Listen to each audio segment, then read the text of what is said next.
এটা কি আপনাদের চেনা দরকার আছে না, জানা দরকার আছে না? যাদের অতিরিক্ত গ্যাস্ট্রিকের সমস্যা কি মানুষের কম বেশি আছে না?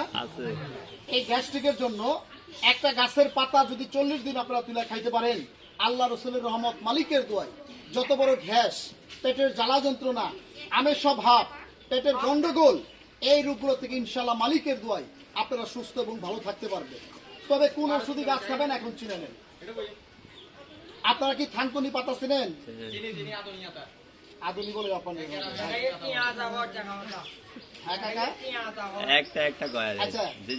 আসলে বই পুস্তকের ভাষা থানকুনি, তবে গ্রামে এক এক জায়গায় এক এক ধরনের ভাষা তাকে ডাকা হয়। তবে এই গাছটা কি চিনছেন আপনারা? এই পাতাটা কিভাবে খাবেন, কোন নিয়মে খাবেন? ওষুধ খাওয়ার যেরকম নিয়ম আছে, ঔষধি গাছেরও তদ্রুপী নিয়ম আছে।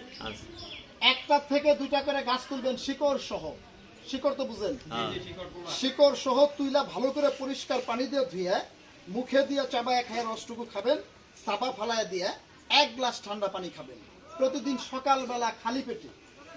এইভাবে এই নিয়মে একজন মানুষ যদি 40 দিন খাইতে পারেন, আল্লাহ রসুলের রহমত, মালিকের দোয়ায় যত বড় গ্যাস, পেটের জ্বালা যন্ত্রণা, পেটের গন্ডগোল, এই রোগগুলো থেকে ইনশাআল্লাহ মালিকের দোয়ায় আপনারা ভালো থাকতে পারবেন। ঘন ঘন টাকা দিয়ে ওষুধ কিনে খেতে হবে না। তবে আমার একটু সমস্যা আছে ভাই, কোন জায়গায় জানেন? আমরা একদিন খাই তো 7 দিন খাই। মাগনা ওষুধ আমাদের ভালো লাগে না। টাকা আছে, শুধু টাকা দিয়ে কিনা খাবো। কথা বুঝতে পারছেন? তাই আমাদের কোম্পানি, ভাই একটা কথা বলি, এই পেট যার ভালো, শরীরই তার ভালো।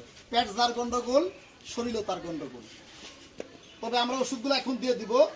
এই ওষুধগুলো নিয়ে কেউ যাবেন না, আরো ওষুধ আছে, আরো 1 মাসের কোর্স দিবে কোম্পানি আপনাদের খাওয়ার জন্য, বোঝার জন্য।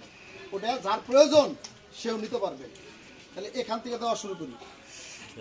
আসেন আসেন আসেন, আরো কিছু ওষুধ আছে আমরা দিব আপনাদেরকে। হ্যাঁ, ওষুধগুলো প্রত্যেকে হাতে নেন, আরো ওষুধ আছে।